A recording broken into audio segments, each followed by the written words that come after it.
the story of a boy and his dog and their adventures on a farm in an undetected place in Middle America. It was a story that went all the way back to novels and movies that were written in the 1930s.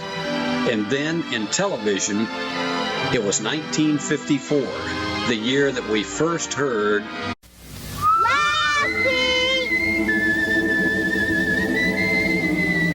For 17 years, Lassie was an American institution on Sunday nights at 7 on CBS. And tonight on Steve Beverly's TV Classics, you're going to meet the man to whom Lassie was inseparable for 7 years from 1957 to 64. John Provost is our special guest next on TV Classics.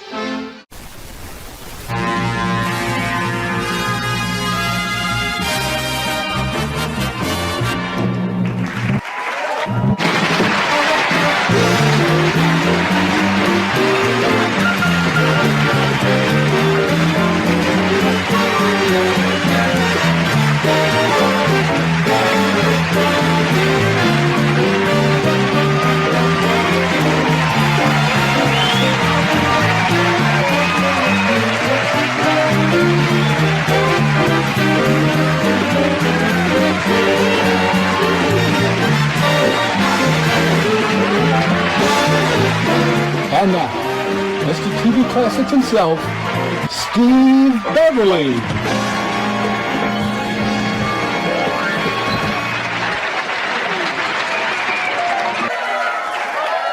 Hello, everyone, and welcome to Steve Beverly's TV Classics. And am I ever excited to share with you tonight a gentleman that I just met, but I have thoroughly enjoyed hearing all of his stories about the 7 years that he was the star of Lassie. Well, there was June Lockhart and Hugh Riley as his parents, but it was honestly John Provost's show during those years and the pioneering days of television that really made Lassie what it was.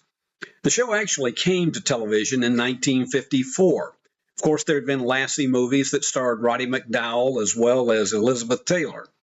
But in 1954, it was the time, the place, and it was the right situation for Lassie to move into national television on CBS. Sunday nights at 7 was the time slot because it was considered to be the ultimate family time period. And at that point in time, John Provost really had no idea that he was going to have any association with the show. The first family's name on Lassie in 1954 was Miller. It was on a farm, and it was on a place called Calverton, but it was near what they would refer to as Capital City. That's where I think they went to do their big shopping. But when Lassie premiered, a young actor named Tommy Rettig was the star. His name was Jeff Miller. And frankly, considering the response the show had at that point in time, people thought it was just going to go on and on and on with him. A singer and actress named Jan Clayton played his mother, and they had a grandfather in the family. They called him Gramps. And he had also a friend that lived down the street, but together both of them had a dog. Lassie was the one who obviously was going to be the star. A dog that was owned and trained by Rudd Weatherwax, a name that became synonymous with Lassie because you always saw the credit for him at the end of the show.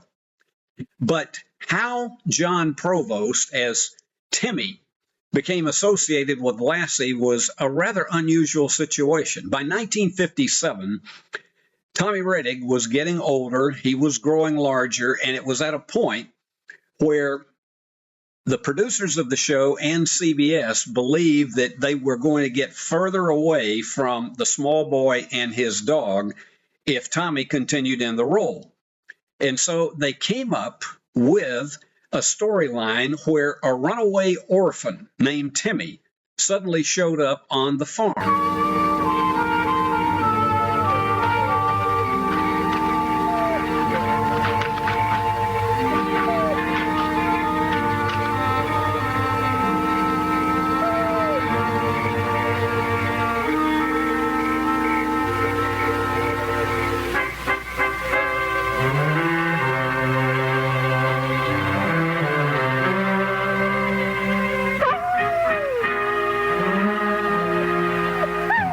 learning. The capital of Paris is France.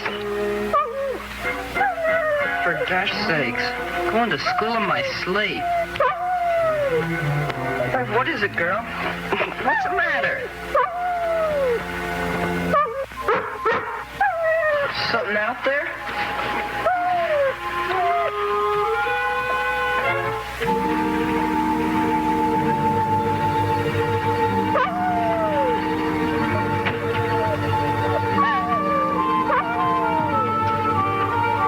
What is it?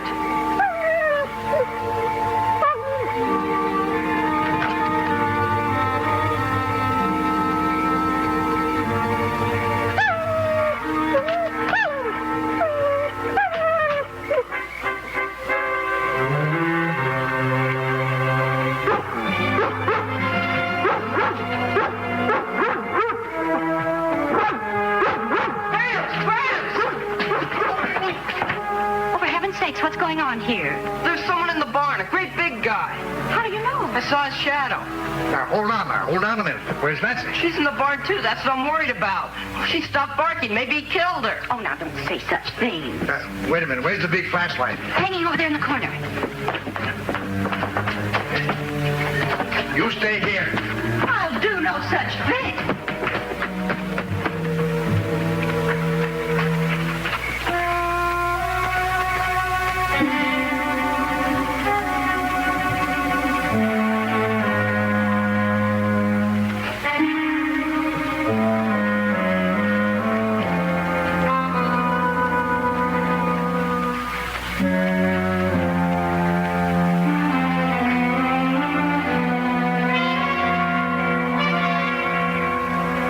It's a child. Light a lantern, kid. Hello. Oh, don't be afraid. Well, Lassie isn't going to hurt you. Look, she's wagging her tail at you. Do you know who he is? What's your name? I said, what's your name? Oh, now, please don't be afraid, dear. All we're trying to do is help you. Won't you tell me your name? Oh, I'm Jeff Miller. That's my dog, Lassie.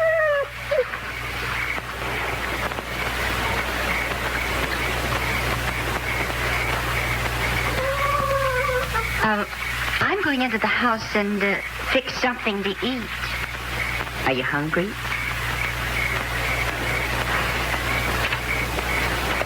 You come along with me. Huh? Come on.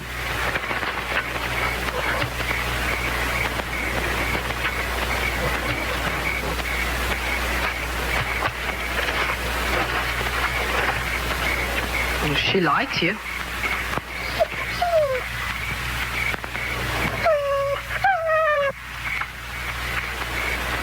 Lassie, sit. Shake hands.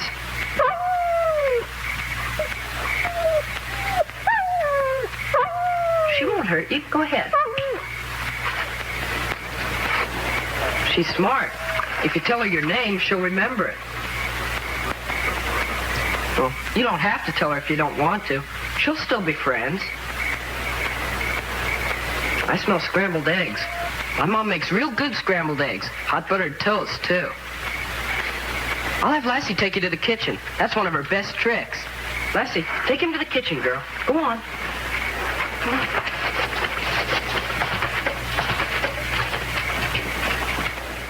Well, by the time the end of the season came, it was time for a transition. In fact, they did it before the season ended. They decided, CBS and the producers agreed that we need to go on ahead and make the change and not hold it off any longer. So December 1st, 1957, an episode was called Transition, where the Millers moved into town. Now, why they couldn't take Lassie along and they couldn't take Timmy along, I can't figure that out. And neither could anybody at home. So Timmy, now this is kind of crazy. Timmy stays with the farm and the people who buy the farm. The episode again is called Transition, December 1st, 1957. You'll be a real good boy, won't you, Timmy? Aren't you ever coming back, Aunt Ellen? Of course I'm coming back. If you invite me. All set, Mom. Well, thank you again for all you've done. Thank you. And don't worry about a thing. So long, Corky. So long, Jeff.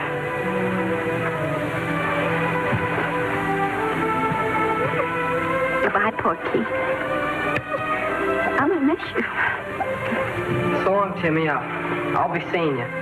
Come on, Lassie.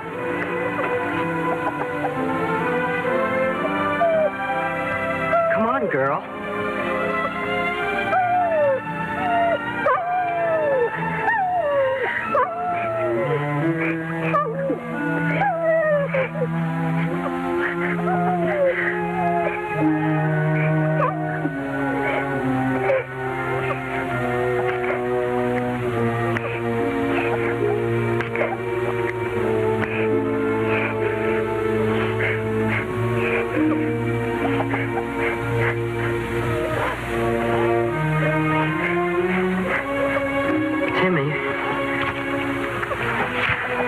Timmy. I'm going to leave Lassie with you. She's better off on a farm. You need her more than I do. Lassie, now listen. You stay with Timmy, girl. Take real good care of him. Like you always took care of me. And I'll come back to see you sometime, real soon. Bye, girl.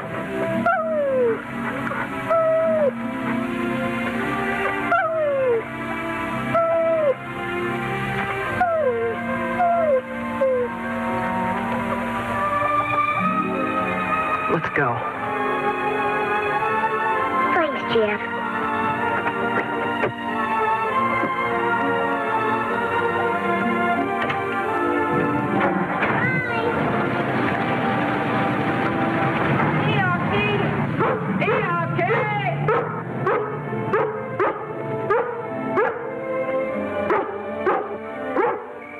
And now we have him here on Steve Beverly's TV Classics. It's so good to have John Provost, who many of you who are baby boomers in our audience, and that's who most of you are, we're so glad to have him because he was Timmy Martin on Lassie, and for the 7 years that he was part of that show. And we're going to start off by trying to, well, first off, John, it's so good to have you with us.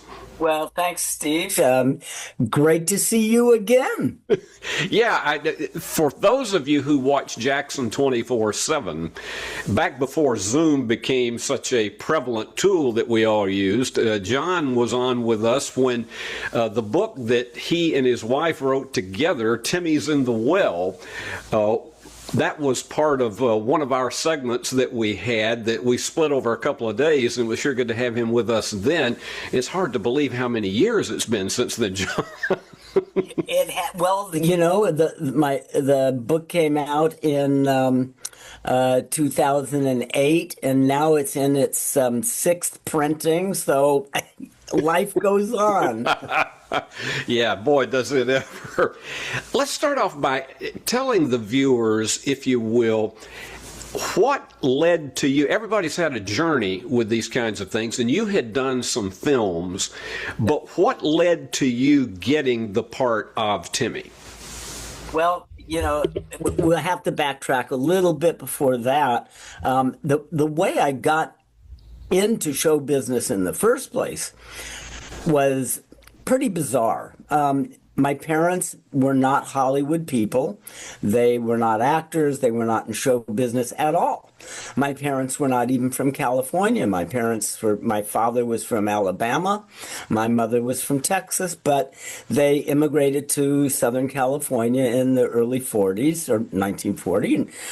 And met and got married, and my father was an aeronautical engineer back in the early days of aviation. Worked for Jack Northrop in the Skunk Works and developed some really cutting edge aircraft. Mother was a seamstress, and then when she started having babies, she became a housewife. Well, we were living in Pasadena, and Mom read in the LA Times that Warner Brothers was looking for a 2 to 3 year old blonde boy to be in this movie starring Jane Wyman.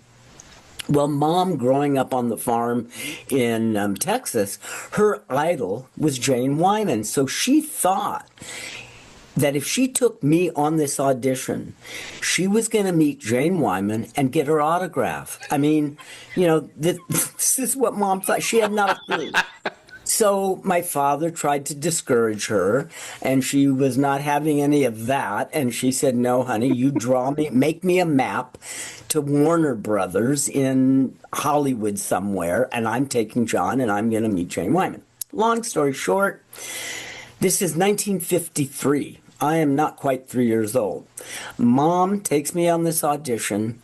It's what they called a cattle call. Mm-hmm. There were over 250 little boys and little girls whose moms had cut their hair.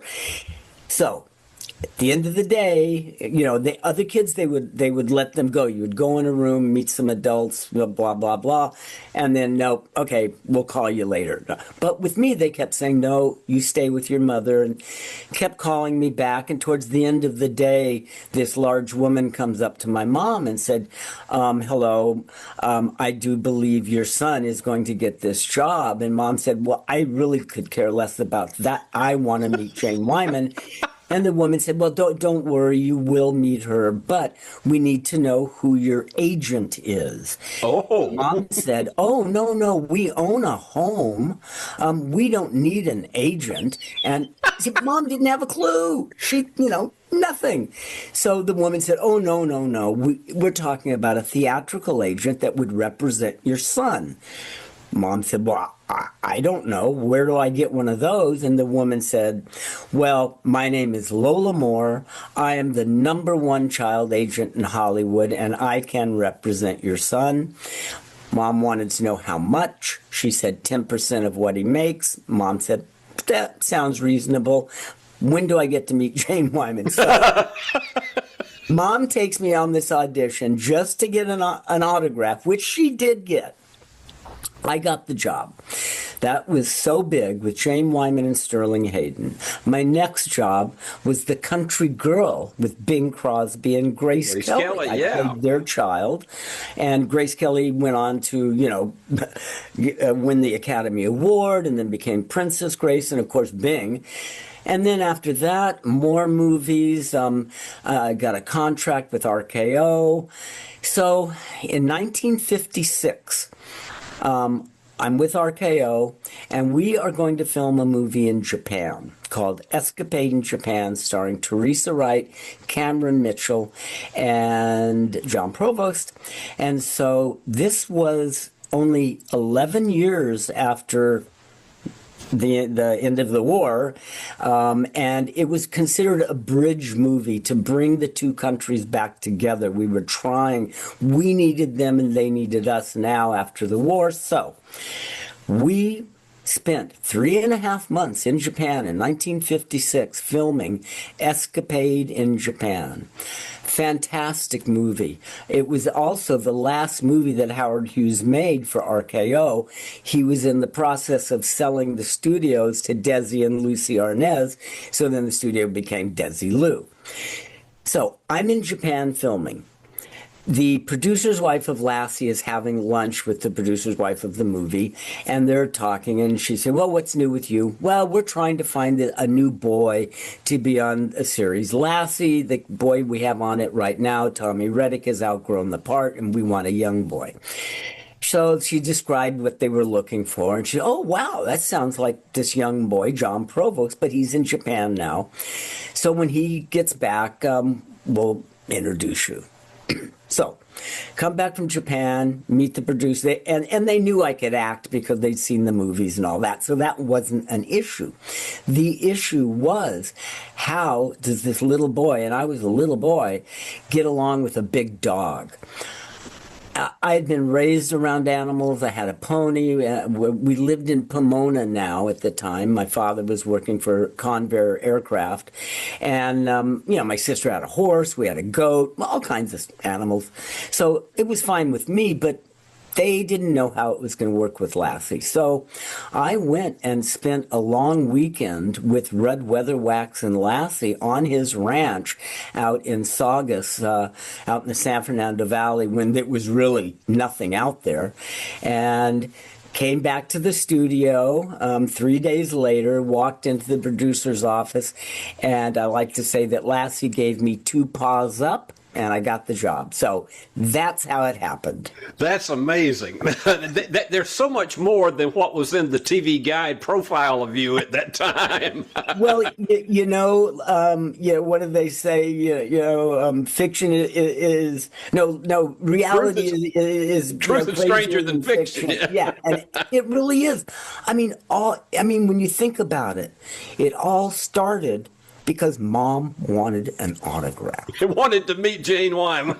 That was it. If that hadn't been in it, it never would have happened.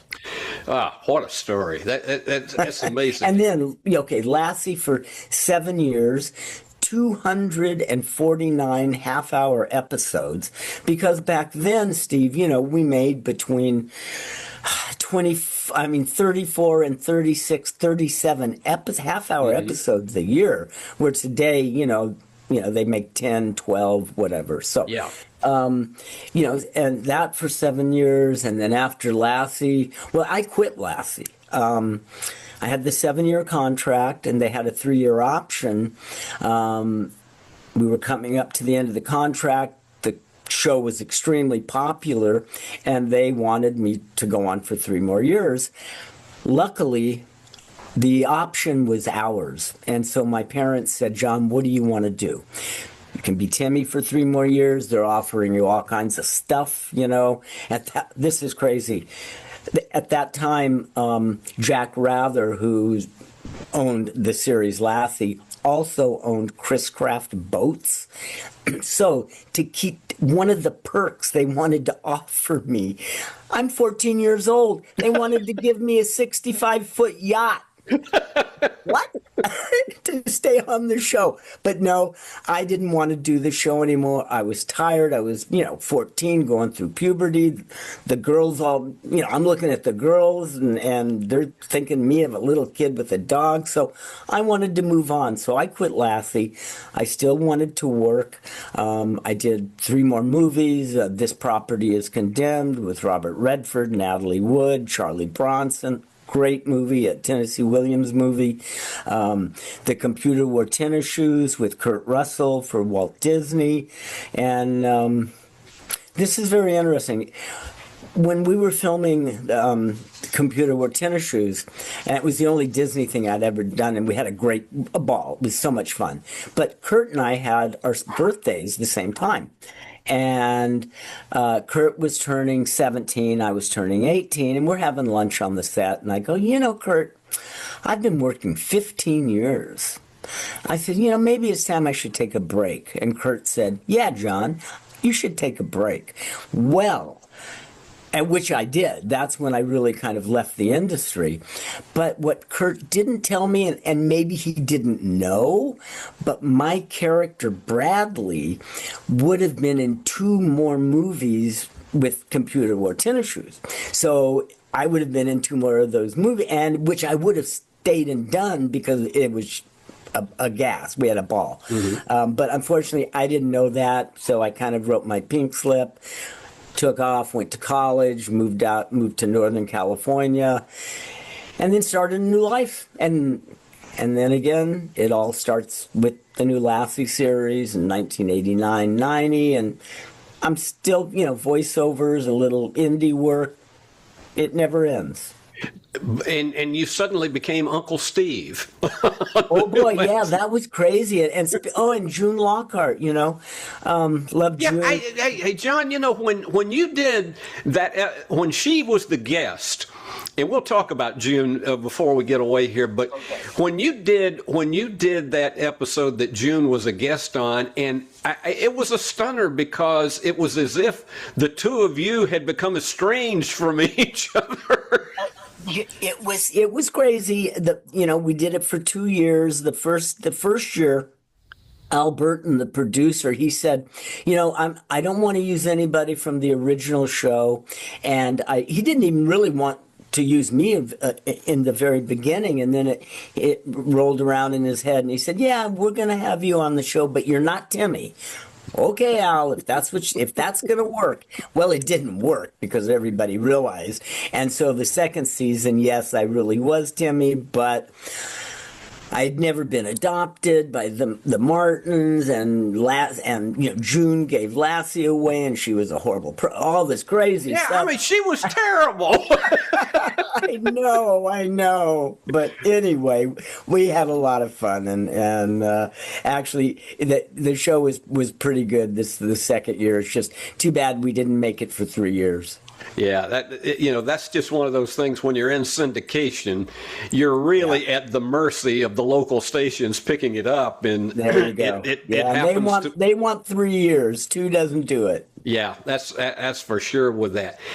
When you were doing the show, of course, it's a different kind of life that most people who are in the, shall we say, the outside world, they're not really accustomed to that. You didn't go to public school on a regular basis. You had school on the set. What was that like? Well, my schooling was for really my entire life. I never went to public school. Kindergarten, but other than that, really not, until I went to college. But because I was working, so when we were filming Lassie, I had a private tutor. And so it was just me and the private tutor. When we weren't filming, I would have to go to private school because, you couldn't just all of a sudden show up in the middle of the year at public school. They didn't know how to deal with that. So it was challenging. And the other thing was, unbeknownst to anybody, but I was, and still am, dyslexic. So, and back then, they did not even have the term dyslexia. As a matter of fact, when I got the part of Timmy when I was 7 years old, Life magazine did a full-page article on me. John Provost is going to be Timmy on Lassie for 7 years in the, beloved Lassie TV series. But John can't read, write, or spell. And they said he has a mental block. Uh-oh. Now, can you imagine labeling a child, at 7 years old as having a mental block? Well, what is that? But, they didn't know what dyslexia was. So, and now we do. And, but yeah, it still plagues me. But, I've survived. And I can read and spell and write. Congratulations, because there are many people who can't. I do mess things up a little bit, especially with numbers, but it's okay. We work it out. When the series ended, how much, of course, you said you made your own decision to leave the show, but when it ended, how much, or if any, did you miss it?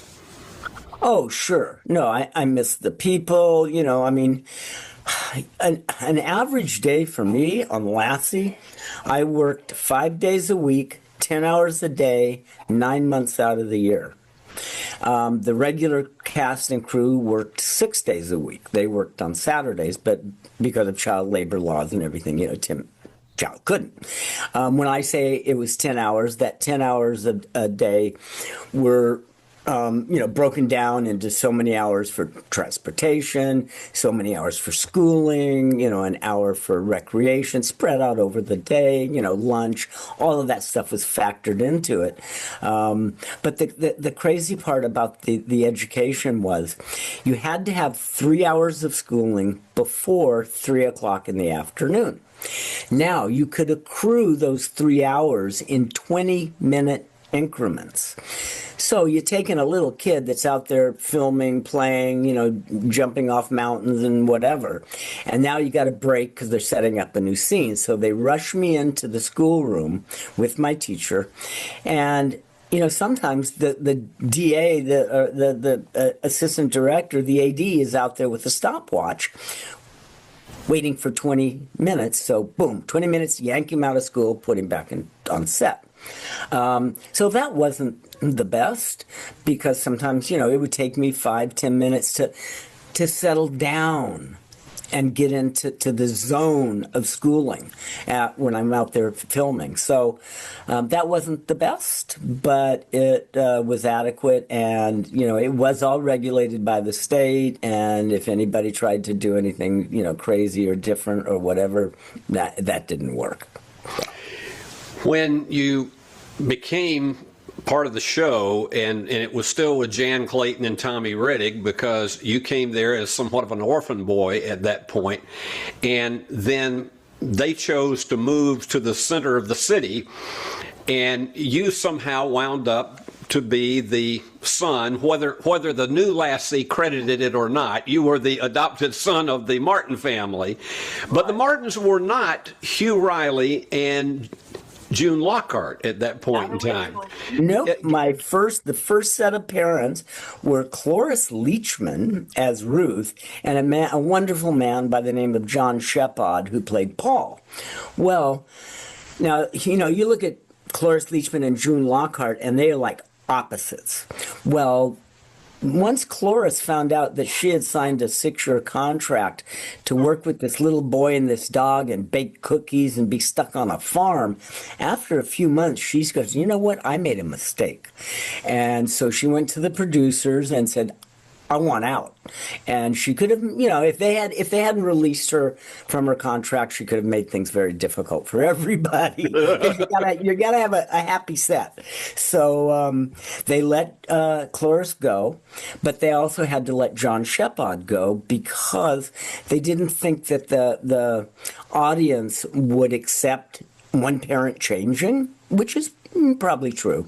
So one Sunday, my parents were Cloris and John, and the next Sunday, it was June and Hugh Riley as my parents. And Steve, the studio did not get one letter with the change of the parents, and the reason was the people didn't care about them. All they cared about was the kid and the dog. And the dog. And more so the dog. This was a huge, though, John, this was a huge television career boost for June, who had done a lot of live drama, and she had been a regular on a panel game show called Who Said That, that dealt with news of the past week.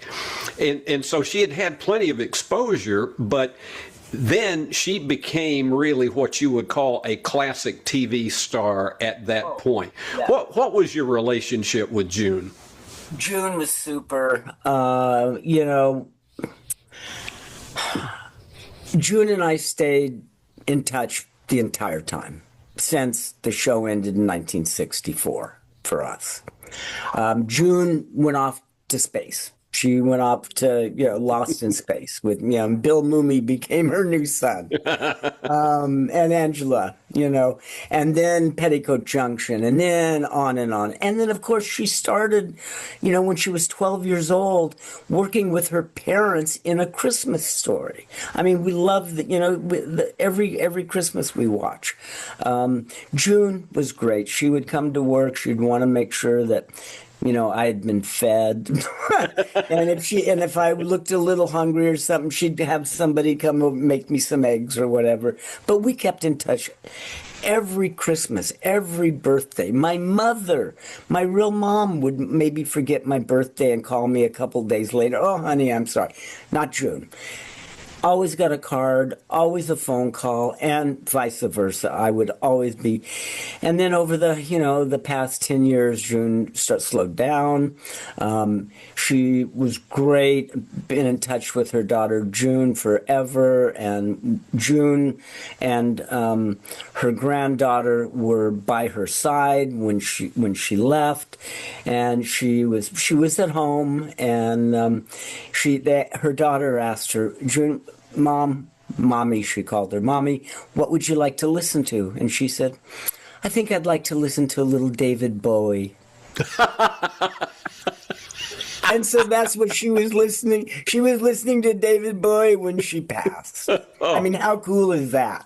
I tell you, the whole country was rooting for her to reach the 100 mark because we'd had, Dick Van Dyke had made it, and we'd had some near misses. We were all hoping Betty White would get there, and she missed by a couple of weeks. Yes, but and June too. Yes. But June made the threshold. She went over the finish line, and it was one of those that everybody, when we learned that she had left us, everybody was just thinking of June Lockhart's stories. I was fortunate that my path crossed with her on more than one occasion through her work with the Radio Television News Directors Foundation, and she was a huge fan of political journalism, and so.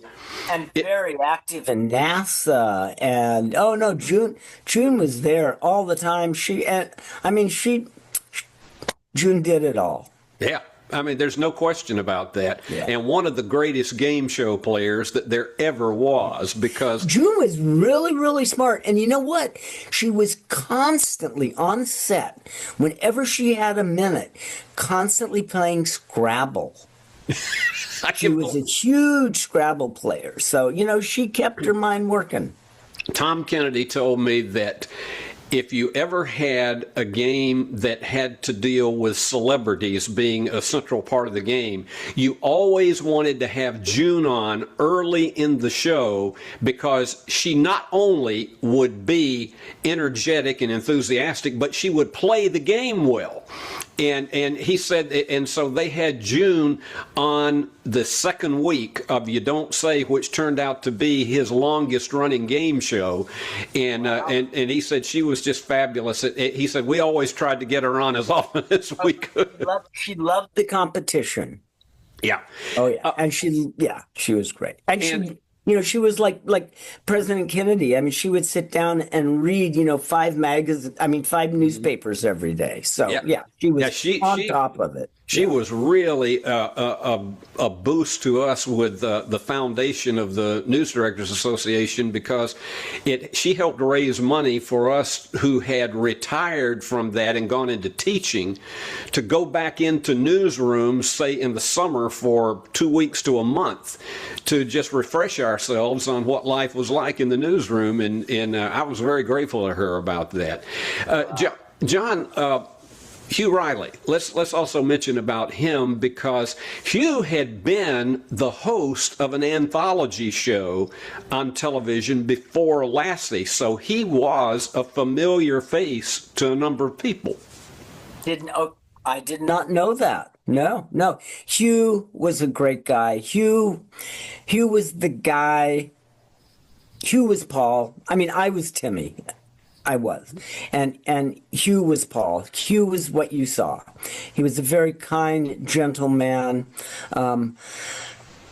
Left a little early, unfortunately. Back in the day, so many people smoked, and he was a heavy smoker, and plus he enjoyed playing golf.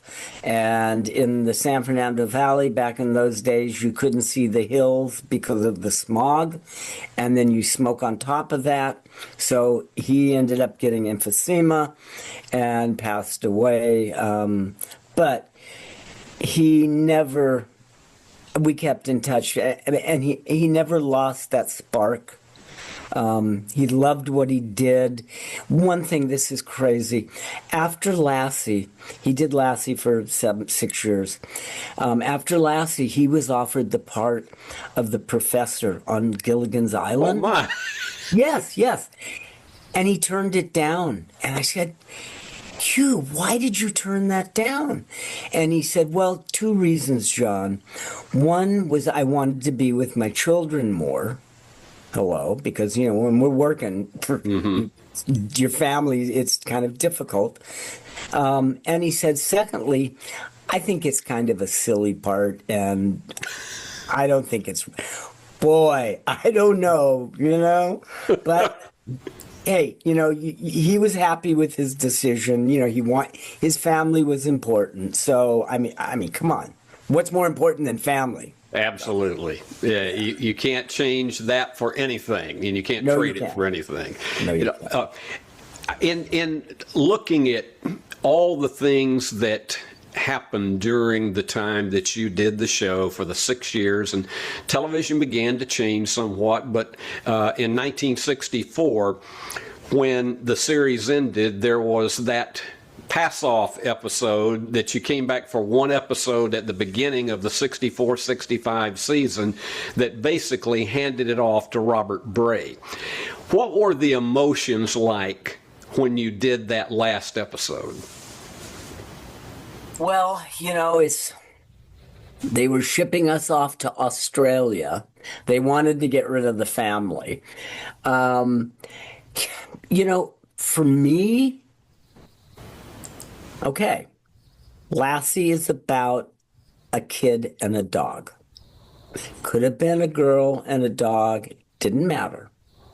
Tommy, when he left the series, gave me Lassie. I believe that Timmy should have given Lassie to another child. We had neighbors, we had kids that lived, you know, we had, gosh, I forget the character's name, but a girl that lived down the road, you know, and I mean, Lassie could have stayed with her. I just thought, you know, for whatever reasons, I'm sure it was, you know, a budget reason that they wanted to get rid of the family and just have the dog and one actor. But I just thought that was not Lassie. Lassie is all, I mean, go back to Roddy McDowell and Lassie Come Home, Elizabeth Taylor, they're like 12 years old. It's about a dog and children. So I thought that was a big mistake. Of course, I did stay in touch, you know, with Rudd and Baby, the last Lassie I worked with. I worked with Baby for 5 years. I worked with Baby's father and Baby's grandfather for 1 year each. But so, you know, I kept in touch. But, you know, I just thought, I thought it was a mistake. I thought Lassie should have been handed off to another child.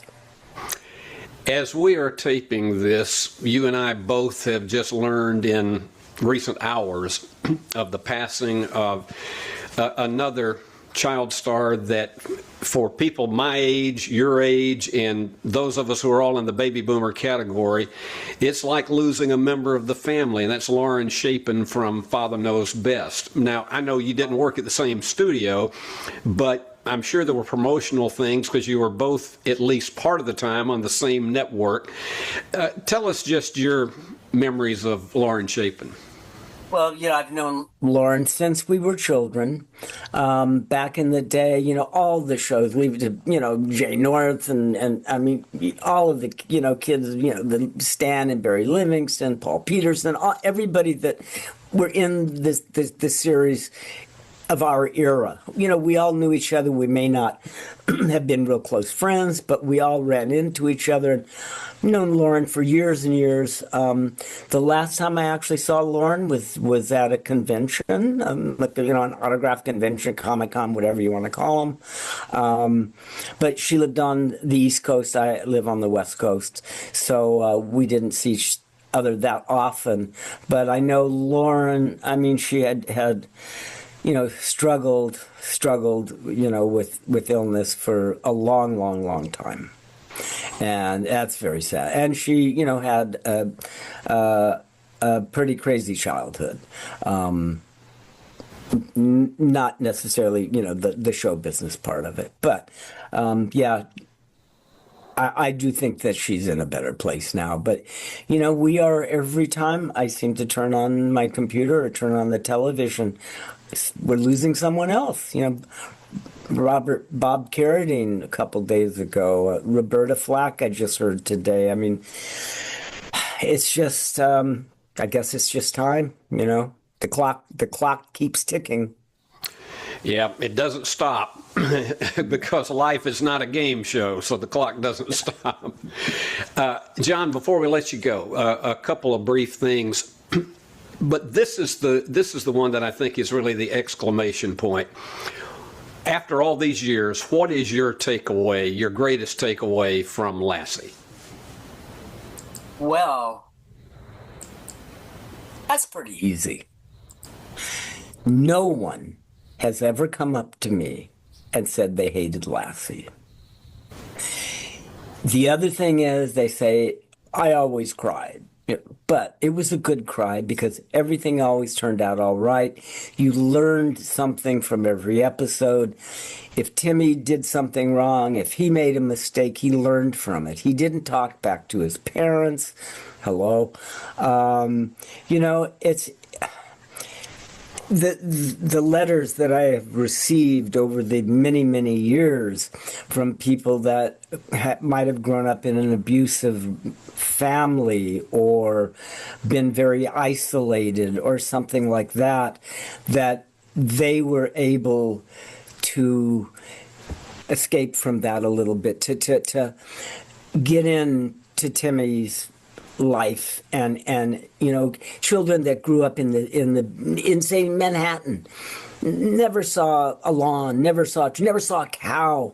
They would dream about, oh gosh, we watched your show, and I would just transport myself to that farm and to get into those adventures. So it's all positive. I mean, and who would know? 55, 60, however many years later, the show is still on in over 60 countries and reruns in the States here, over a dozen cable networks. And my website, johnprovost.com, I get tons of emails from all over the world. And people still love Lassie. As you say, who wouldn't love Lassie? And it made us feel good. That's one reason I do this show, is because the memories of the classic shows just bring back so many great memories to all of us. But I got to ask you two quick things before we do let you go. One is, how much Campbell's soup did your family have provided to you as a result of how much you sold for them?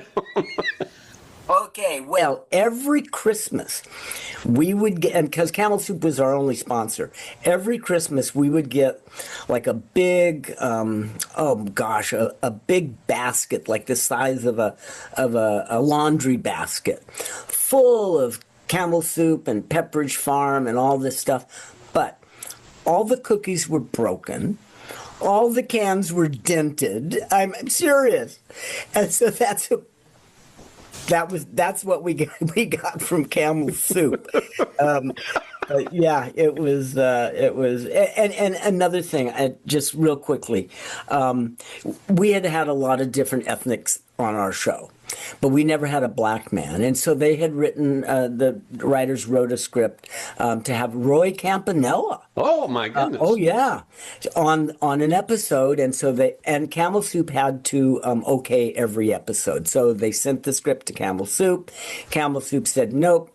No way, no black guy on our show, and their reasoning was they thought it would hurt their soup sales in the South. Well, luckily, the producers held their guns. We did the episode with Roy, and it was after he'd been paralyzed after his auto accident. Wonderful man. And guess what, Steve? After that episode, soup sales went up. So yeah, the suits were wrong on that one. And they are more often than not. Aren't we finding that out? Yes, we are. Final thing, though, okay. and this has to do with the title of your autobiography. There was never a line in the show where Ruth said, "Timmy's in the well." It never happened, and nobody knows where that catchphrase came from. Everybody knows it. I mean, even like, Leno and Colbert and all those guys, they all say it once a week. Well, what did Timmy must have fallen in the well or whatever. We don't know. I asked June one time and she goes, I don't know. I guess you were probably off and they couldn't find you and we were working and and somebody probably said, he probably fell in a well. We don't know, but when we did my autobiography, thank God my mother saved every script. I thought I had fallen in a well. We went through every single script. Nope, never happened. Did find one episode where some bad guys fell in an old abandoned well on the farm, and of course Timmy and Lassie saved them. But nope, never happened to me.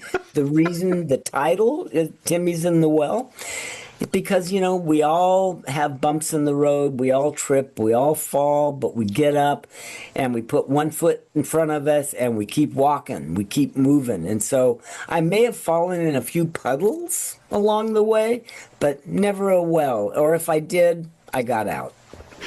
And you did quite well. And Well, we are so glad to have had an opportunity to have a visit with you about one of the all-time great classic shows on television that does define family, which we don't find a lot of on television today. And it has always been such an encouraging type of program that Lassie and bring back the Waltons.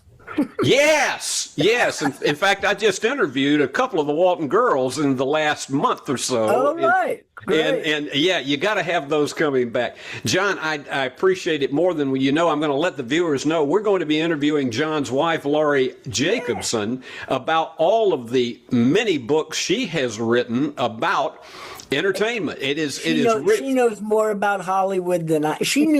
I found out more about myself when we finished the book than I even knew. So. Yeah, isn't that interesting? All right. John, I hope we can do this again sometime. It's been so much fun. And again, Timmy's not in the well. He's right here. So, and we'll be back with more of Steve Beverly's TV Classics right after this timeout.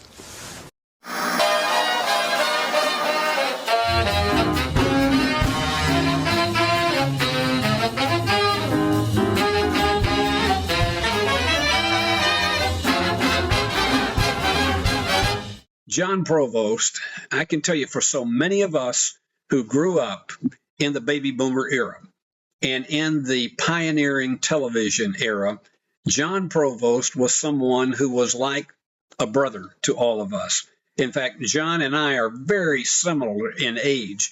And so it was really true that in that era, he was someone that if Lassie was preempted, we felt like a member of the family was gone. And I'll be honest with you, we weren't too crazy about Robert Bray whenever he took over the master role of Lassie, because of the fact we felt like the Martins were always going to be there and that it was a silly excuse just because Timmy was about to turn 14 years old. Why get rid of the family? But producers, I guess, know what they're doing. The ratings for Lassie continued to be very strong in the seasons to come before it was canceled in 1971. But do you know that aside from the Ed Sullivan Show, Lassie lasted longer in the same time slot than any other show in the history of nighttime television? How about that? Campbell's Soup Company didn't want anybody to touch Sunday nights at 7 because that was synonymous between them and Lassie. And I love John's story about how when the Campbell's Company would send his family several cases of soup at Christmas time and half the cans were dented. You only learn stuff like that on TV Classics. John, I thank you so much again for sharing your time with us and your great stories, and we look forward to having your wife Laurie with us in the very near future. We have to run right now, but until we are with you again next time, this is Steve Beverly saying, remember, you can only find Lassie's master right here on Steve Beverly's TV Classics. So long from the Sunshine State. So long from the Sunshine State.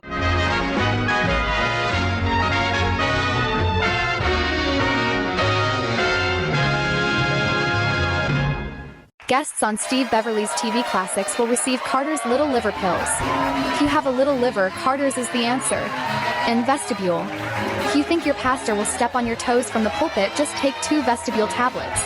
You won't hear a word he says. As Des O'Connor would say, remember this. Anytime you're feeling lonely, anytime you're feeling blue, anytime you feel downhearted, that will prove your love for me is true. Anytime you're thinking about me, that's the time I'll be thinking of you. So anytime you say you want me back again, that's the time I'll come back home to you. Here we go. Anytime you're thinking about me, that's the time I'll be thinking of you. So anytime you say you want me back again, that's the time I'll come back home. That's the time I'll come back home.